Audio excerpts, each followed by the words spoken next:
নমস্কার, আমি অতনু চলে এসেছি আরও একটা নতুন রেসিপি নিয়ে নতুন ভিডিওতে। তো আজকের রেসিপি হলো ধনেপাতার চপ। একদম কিন্তু খুবই সহজে 5 থেকে 7 মিনিটে কিন্তু একদম মুড়মুড়ে দোকানের মতো কিন্তু ঝাল চপ কিন্তু বাড়িতেই বানিয়ে নিতে পারবে। কীভাবে বানাবে চলো দেখে নেওয়া যাক। সবার প্রথমে এখানে আমি ধনেপাতা নিয়ে নিয়েছিলাম মোটামুটি 5 থেকে 6টি মতো। সেই ধনেপাতাগুলো কিন্তু আমি সবার প্রথমে ভালো করে আমাকে পরিষ্কার করে নিতে হবে, যেমন সমস্ত শেকড় বাকড় যা রয়েছে, পচা পাতা যা রয়েছে সমস্তটা বাদ দিতে হবে। সেই জন্য আমি একটু গোড়াগুলো কেটে কিন্তু একটা গামলিতে ভেজাতে দিয়ে দিয়েছিলাম ধনেপাতাগুলো সমস্তটাকে, যাতে যে ময়লাগুলো রয়েছে সেগুলো জলে ভেসে ওঠে। তো মোটামুটি 5 থেকে 7 মিনিট সেটা ভেজানোর পরে আমি একটা বেসনের রেডি করে নেবো। সেটার জন্য প্রথমে 150 গ্রাম বেসন, তাতে কিন্তু 3 থেকে 4 চামচ মতো ময়দা আমি অ্যাড করেছি। আপনার কাছে চালের গুঁড়ো থাকলে চালের গুঁড়োও অল্প করে অ্যাড করতে পারেন। তারপরে তাতে কিন্তু আমি অল্প পরিমাণে কিন্তু মেথি অ্যাড করেছিলাম, মেথির পাতা। একদম অল্প পরিমাণে কেশরি মেথি যেটা বলে সেটা অ্যাড করেছিলাম। তারপর তাতে দিয়েছিলাম মোটামুটি অল্প পরিমাণে কালো জিরে। আপনাদের কাছে মেথি পাতা না থাকলে কিন্তু স্কিপ করতে পারেন। কালো জিরের পরে আমি অ্যাড করেছিলাম অল্প পরিমাণে লঙ্কার গুঁড়ো, অল্প পরিমাণে কিন্তু পরিমাণ মতো কিন্তু নুন। তারপরে কিন্তু তাতে অ্যাড করে দিয়েছিলাম পরিমাণ মতো খাওয়ার সোডা, একদম অল্প পরিমাণে কিন্তু খাওয়ার সোডা। তারপর তাতে অল্প পরিমাণে হলুদ গুঁড়ো কিন্তু অ্যাড করে দিয়েছিলাম। এই সমস্ত কিছু দিয়ে কিন্তু ভালো করে সেটাকে প্রথমে শুকনো অবস্থায় মিশিয়ে নিয়েছি, ভালো করে যাতে একসাথে সমস্তটা মিশিয়ে যায়।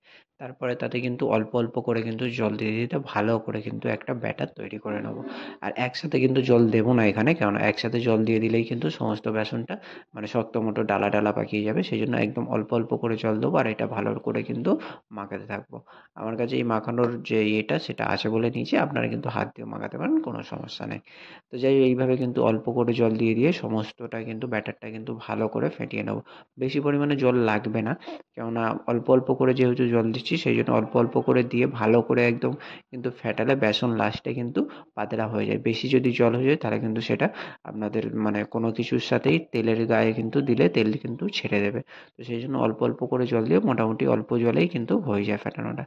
বেসনটা ভালো করে ফেটানো হয়ে গেলে সেটা কিন্তু 5 থেকে 10 মিনিট কিন্তু আরও বেশি হলে 15 মিনিট হলেও কিন্তু চাপা দিয়ে রেখে দেবো। আমি এখানে মোটামুটি 10 মিনিট মতো রেখেছিলাম।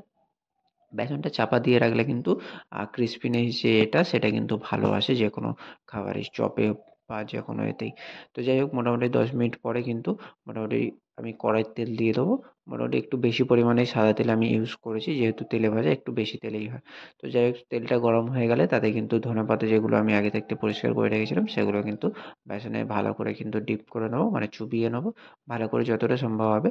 তো সেরকমভাবে চুবিয়ে নিয়ে কিন্তু কড়াই একে কিন্তু ছেড়ে দিয়ে ভেজে নেবো।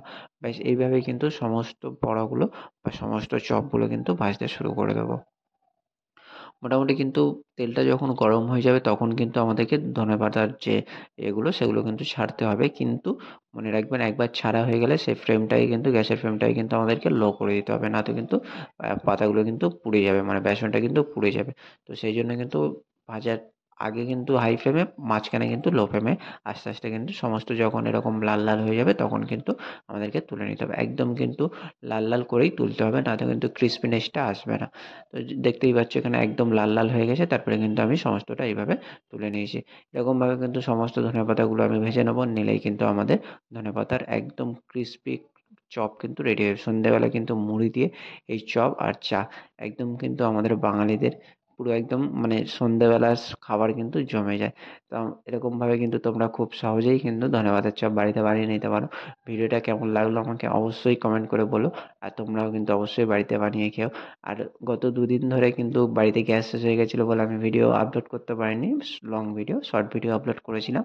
তো তোমরা যদি দেখো সেই ভিডিওগুলো গিয়ে দেখতে পারো। আর আজকের ভিডিও কেমন লাগলো অবশ্যই কমেন্ট করে বলো। আজকের ভিডিও এই অবধি। ভিডিও দেখার জন্য অনেক ধন্যবাদ।